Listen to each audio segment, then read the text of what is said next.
तो आज का समाचार, आज की न्यूज निकल के आ रही है कि ओबीसी आयोग का कार्यकाल बढ़ा दिया गया। हाँ दोस्तों, आप सही सुन रहे हो कि राजस्थान में जो ओबीसी की मारामारी हो रही थी कि इन्होंने रिपोर्ट टाइम पे नहीं दी, इसके कारण इसकी लेट हो रही है, तो इसका सरकार ने अब ओबीसी का कार्यकाल बढ़ा दिया है। इसका कार्यकाल था दोस्तों 31 मार्च।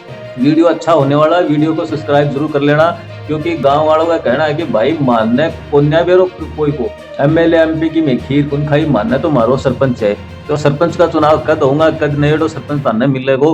पूरे सवालों को जवाब इस वीडियो में होने वाला है। वीडियो अच्छा होने वाला है, वीडियो को लास्ट तक जरूर देखना दोस्तों। ओबीसी आयोग का ओबीसी आयोग का कार्यकाल है वो कब तक बढ़ाया गया है, और सरकार क्या कह रही है, कोर्ट क्या कह रहा है, जो अवमानना याचिका है उसका रिजल्ट कब आएगा कोर्ट का, वो सारे सवालों के जवाब आज मैं इस वीडियो के अंदर देने वाला हूँ। तो दोस्तों शुरुआत करते हैं कि राज्य सरकार द्वारा ओबीसी राजनीतिक प्रतिनिधि आयोग का कार्यकाल 30 सितंबर तक बढ़ाए जाने के बाद अब सितंबर तक चुनाव होने की संभावना लगभग खत्म हो गई है। हाँ दोस्तों, आप सही सुन रहे हो कि ओबीसी का कार्यकाल है वो अब 30 सितंबर तक बढ़ चुका है।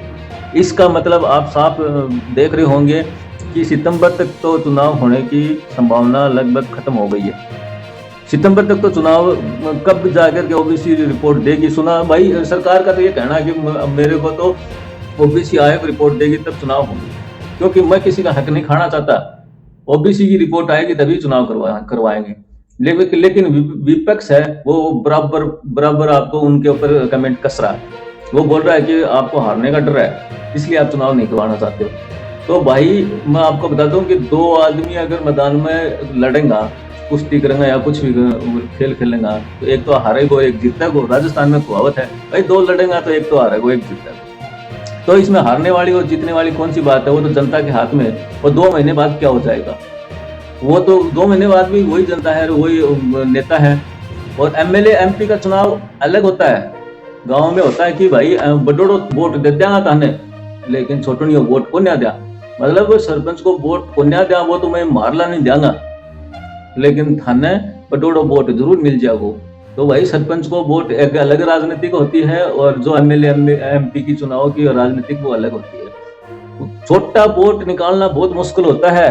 छोटी जो राजनीतिक होती है, पंच है, पंच का तो और भी ज्यादा होता है। पंच के तो ये 200-300 लगभग चुनाव वोट पड़ते हैं। वो अलग अलग एक एक बंदे का चयनित होता है। वो बताते थे गांव में, इतना भी बता देते हैं कि इस बंदे ने वोट नहीं दिया। इतनी तगड़ी राजनीतिक होती है छोटे लेवल पे। तो आपका इसके बाद मैं आपको बताता हूँ कि अगले राजस्थान पंचायत और शहरी निकाय चुनाव को लेकर काफी समय में इंतजार किया जा रहा है। वही विपक्ष भी लगातार सरकार पर जबरन चुनाव नहीं कराने का आरोप लगा रही है। विपक्ष का दावा है कि ओबीसी रिपोर्ट की आड़ में चुनाव नहीं करवाया जा रहा। विपक्ष का एक साफ साफ दावा कर रही है कि चुनाव हार रही है बीजेपी सरकार, इसलिए ओबीसी का आड़ ले रही है और चुनाव नहीं करवा रही है। तो दोस्तों वो तो 2 महीने बाद नजर आ जाएगा कि कौन सी सरकार हार रही है कौन सी सरकार नहीं हार रही है। चुनाव तो करवाओ, जनता को ये जवाब है कि मानना है मारो सरपंच कद मिलेगो, नएड़ो सरपंच कद मिलेगो, 1 साल होना आगी कि सारा जो पावर है वो अधिकारिया के करना ही, प्रशासक नियुक्त कर रहा नहीं। तो लोकतंत्र को पावर कड़े रही, लोकतंत्र को पावर तो जब हो जो लोगों द्वारा चुनाव प्रतिनिधि सरकार चलाए।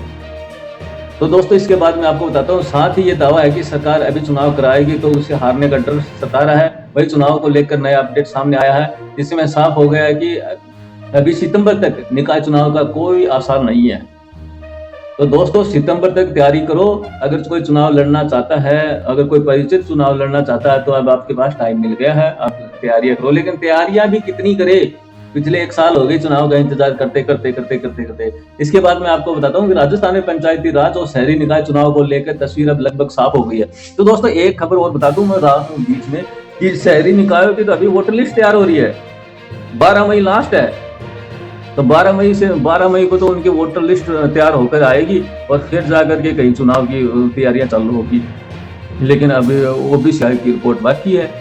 तो राज्य सरकार ओबीसी राजनीतिक प्रतिनिधित्व आयोग का कार्यकाल 30 सितंबर तक बढ़ाए जाने के बाद अब सितंबर तक चुनाव होने की संभावना लगभग खत्म हो गई है। ऐसे में चुनाव अक्टूबर तक टलने की संभावना लो साहब। विशेषज्ञ बोल रहे हैं कि अक्टूबर तक चुनाव को नहीं हुआ है तो कद होगो मारो चुनाव, ये जनता को सवाल है।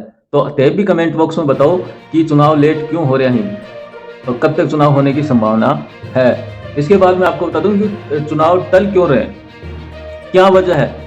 एक तो खासकर वजह यह है कि सरकार बोलती है कि ओबीसी की रिपोर्ट नहीं आई, दूसरी वजह है कि वन स्टेट वन इलेक्शन करवाएंगे। निकाय और पंचायत चुनाव में सबसे बड़ा पेच ओबीसी आरक्षण को लेकर फंसा हुआ है। आयोग की रिपोर्ट के बिना सीटों का आरक्षण तय नहीं किया जा सकता, जिससे पूरी चुनाव प्रक्रिया अटकी हुई है। तो दोस्तों, ओबीसी की रिपोर्ट मतलब अपने कार्ड बने हुए, जन आधार कार्ड बने हुए हैं, मूल निवास जारी होते हैं, जाति प्रमाण पत्र जारी होते हैं, हर डॉक्यूमेंट में कास्ट मांगी जाती है कि ओबीसी SC ST। हर परिवार का एक लेखा जोखा है सरकार के पास कि ये ओबीसी का है, ST का है, जनरल का है, किसका है। चाहे तो वो एक दिन के अंदर ओबीसी की रिपोर्ट दे सकते हैं, लेकिन नहीं आ रही। अब क्या कह सकते हैं, ये तो आप भी समझदार हो।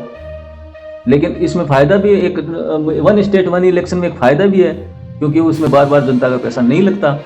इसके बाद मैं आपको बताता हूँ, आयोग को जिलों से मिले आंकड़ों की खामी, मतलब आयोग को जो रिकॉर्ड मिला हुआ है उसमें भी कमियां हैं। कई पंचायतों के जनसंख्या डेटा अधूरे या गलत मिले हैं। जन आधार के डेटा से भी आयोग ने रिपोर्ट में मदद ली है। जो आपने घर में जो जन आधार कार्ड बना हुआ है उनसे भी जो उसका डाटा है, उसका रिकॉर्ड है, उसमें भी मदद ली है, लेकिन उसमें भी गड़बड़ी दिखी। भाई अगर उसमें गड़बड़ी दिखी तो ये सवाल किस पे खड़ा होता है कि जन आधार के डाटा में गड़बड़ी मिल रही, तो ये तो आपको पता ही है। तकरीबन 400 गांव में इस रिकॉर्ड का मुताबिक है ओबीसी की कोई आबादी नहीं है। भाई ऐसे हो सकता है कि एक आधा व्यक्ति, एक आधा परिवार तो मिल ही जाता है। साथ ही SC ST और ओबीसी का सही अनुपात तय नहीं हो पा रहा। इसी कारण आयोग समय पर रिपोर्ट नहीं दे पाया।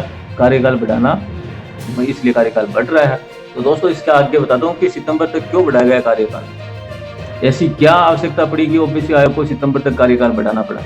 ऐसा माना जा रहा है कि सरकार की मंशा ट्रिपल टेस्ट की है। दरअसल सुप्रीम कोर्ट के ट्रिपल टेस्ट नियम के तहत सही सर्वे और डाटा के आधार पर आरक्षण लागू किया जाए, ऐसा सरकार से जुड़े लोगों का मानना है। लेकिन अब चुनाव आयोग कह रहा है कि आप बिना ओबीसी की भी करवा सकते हो। मध्य प्रदेश में भी हुआ, गुजरात में भी हुआ है, लेकिन सरकार का कहना है कि अब बिना ओबीसी के अगर चुनाव करवाते हैं तो बगावत हो जाएगी। भाई यह सीट तो हमारी ओबीसी की ही, या हमारी SC की, हमारी ST की, पूरे तो जनरल वालों चुनाव लड़ रहे हैं। तो काल में कोई बगावत न हो जाए, इसके कारण ओबीसी की रिपोर्ट आने पर ही चुनाव करवाने की सरकार सोच रही है। तो दोस्तों, आपको पता लग गया होगा कि पंचायत और निकाय चुनाव कब तक होने वाले हैं, कब तक नहीं होने वाले, और वो मेरे को कमेंट बॉक्स में बताना। और आप कौन से डिस्ट्रिक्ट और कौन से गांव और कौन से मोहल्ले, कौन से वार्ड से आप इस न्यूज को देख रहे हो, तो मुझे कमेंट बॉक्स में बताना। ये मेरा चैनल है, इसको सब्सक्राइब कर लेना। और छोटी से छोटी और बड़ी से बड़ी जो भी चुनाव से संबंधित कोई भी न्यूज आएगी, वो सबसे पहले मैं आपको दूंगा और सबूत के साथ दूंगा। ये NDTV की न्यूज है और इसको मैं थोड़ा विश्लेषण करके मैंने आपको बताया है। तो वीडियो कैसी लगी, अच्छी लगी हो तो चैनल को सब्सक्राइब जरूर कर लेना। आपका सपोर्ट मुझे जरूरी है, आपका सपोर्ट चाहिए। थैंक यू, धन्यवाद।